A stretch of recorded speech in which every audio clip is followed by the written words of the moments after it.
Hermanos, paz de Cristo, los estoy saludando, ¿verdad? Desde aquí, desde el techo de mi casa.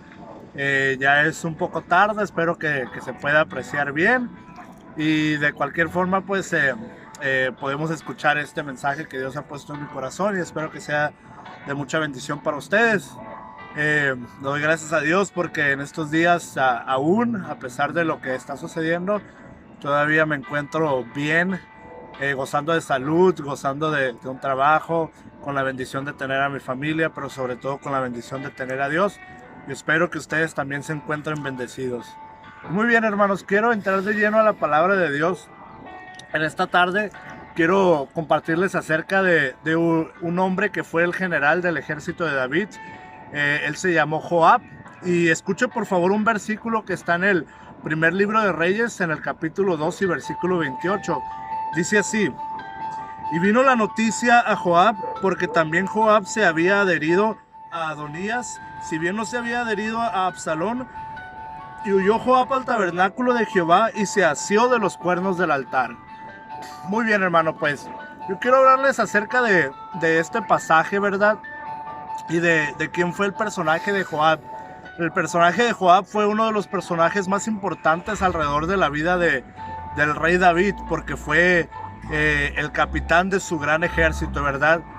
La Biblia relata muchos actos de carácter heroico por parte de Joab, como por ejemplo cuando se conquistó la ciudad de Jerusalén, que anteriormente habitaban los jebuseos en esa ciudad. Y Joab, ¿verdad? Fue quien pudo traspasar los muros de Jebús, el antiguo nombre de Jerusalén, para poder llevar a cabo la conquista, ¿verdad? Pero aparte de las buenas obras o de las cosas buenas que hizo Joab, lamentablemente también tenía un lado oscuro y realizó algunos hechos que no agradaron a Dios ni tampoco agradaron al rey David, ¿verdad? Aunque estuvo con él la mayor parte de su vida y le fue fiel la mayor parte de su vida, Joab cometió, ¿verdad? El error o el pecado, por así decirlo, de matar a hombres inocentes. Uno de ellos fue otro general llamado Abner. También mató a un primo suyo y también era familiar de David. Este hombre se llamaba Amasa. Y Joab los mató a traición por intereses propios, en tiempos donde tenía que haber paz y no tenía que haber guerra, ¿verdad? Y también Joab, como conocemos la historia, fue el cómplice del asesinato de David hacia Urías, entre muchas otras cosas, ¿verdad? Pero en este pasaje que nosotros leímos hay algo interesante. Se encuentra la historia en los últimos años o los últimos días del rey David. Y dice la Biblia, ¿verdad?, que cuando el rey David está a punto de morir, el cuarto de sus hijos, llamado Adonías, se levanta y se autoproclama rey del reino de Israel, valga la redundancia, ¿verdad? Y es interesante porque la Biblia menciona a los primeros 4 hijos de David. Menciona que el primogénito era Amnón, y pues sabemos que él fue asesinado por su medio hermano Absalón. El segundo hijo de David se llamó Kiliab. Sin embargo, él solamente es mencionado en las genealogías. Nunca más en la Biblia se da otro detalle sobre él. Los expertos opinan que quizás murió en su infancia porque no es mencionado aparte de las genealogías. El tercer hijo de David fue Absalón, que fue el que llevó a cabo la primera rebelión para quitarle el trono y el reino a su padre. Y el cuarto hijo fue Adonías. Sin embargo, cuando David estaba a punto de morir, a pesar de que, por así decirlo, el trono le pertenecía por ley o por derecho a Adonías, porque era el mayor de los que quedaban con vida, David ya había propuesto en su corazón que el que iba a reinar era otro hijo de él, que nosotros sabemos que era Salomón, ¿verdad? Y esto es interesante porque Salomón no estaba en la lista de espera, él no era el que tenía que seguir, ¿verdad? Pero ahí nuevamente vemos la gracia de Dios. Se repite la historia igual que con David. Recordemos que David, cuando el profeta Samuel lo unge como rey, primero vio a sus hermanos, a sus 6 hermanos, los cuales eran grandes y fuertes, y Samuel dijo, seguramente uno de ellos va a ser el rey de Israel. Pero el Señor le dijo, el hombre ve lo que está por fuera, pero Dios mira el corazón. Y de la misma forma Dios miró el corazón de Salomón y Dios pudo entender, ¿verdad?, que él era el siguiente rey. Y cuando Adonías se levanta para poder usurpar el trono que le pertenecía a su hermano menor Salomón, dice la Biblia que el general Joab se cambia de bando y comienza a apoyar a Absalón. Posteriormente David, junto con el nuevo sumo sacerdote y el nuevo general del ejército, ayudan a que Salomón se proclame rey. Y finalmente, cuando David muere,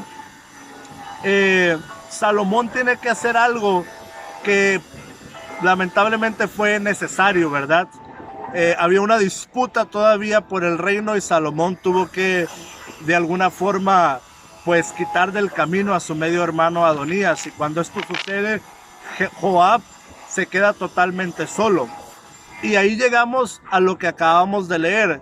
Cuando ya se queda solo y sabe que quizás Salomón lo va a buscar para asesinarlo, Joab corre hacia el templo y corre a un lugar específico del templo que es el altar. Y el altar, hermanos, que era el lugar donde se sacrificaban las ofrendas para el Señor, tenía 4 cuernos en cada una de las esquinas. Y esto simbólicamente es algo muy importante porque este altar es tipo y figura de la cruz de nuestro Señor Jesucristo, ¿verdad? Y dice la Biblia que Joab en sus últimos días, quizás arrepentido o quizás solamente con la esperanza de que pudiera ser perdonado, dice la Biblia que Joab va al altar y se agarra de los cuernos del altar para tratar de salvar su vida. Y todo aquel, ¿verdad?, que hacía esto es porque había cometido un pecado o algún delito y trataba de buscar misericordia o gracia delante de algún juez o delante del rey para que el rey le perdonara la vida. Y de esta forma Joab dijo, yo no voy a salir de aquí, sino que si he de morir, que sea en los cuernos del altar, que sea en la presencia de Dios. Quizás ya tuve una vida donde me equivoqué, quizás ya tuve una vida donde pequé, donde hice muchas cosas que no agradaban a Dios, pero al menos los últimos momentos de mi vida yo los quiero pasar en la presencia de donde está, ¿verdad?, el Señor, o en este altar donde se sacrifica un cordero para buscar gracia, perdón de pecados.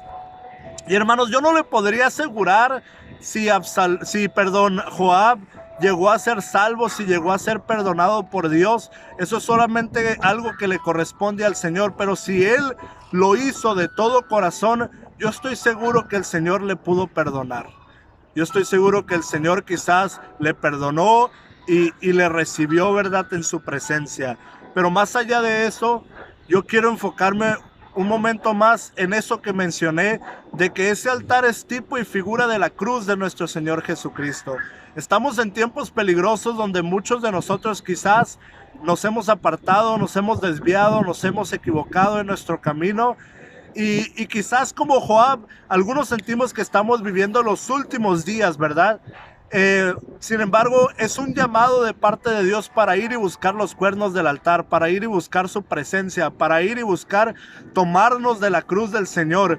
Una versión, ¿verdad?, del versículo 2 del Salmo 18 dice: en sus cuernos está mi salvación, en los cuernos del altar de la presencia de Dios. Solamente en Él está nuestra salvación. Él es nuestro refugio, Él es nuestra fortaleza, Él es nuestro amparo, Él es nuestro pronto auxilio. Solamente es el Señor que nos puede sacar adelante de esta situación peligrosa, hermanos. Realmente espero, ¿verdad?, que esta palabra los motive a ustedes. Por si hay alguien, ¿verdad?, que quizás se encuentre pensando que necesita estar a cuentas con Dios, nunca es tarde.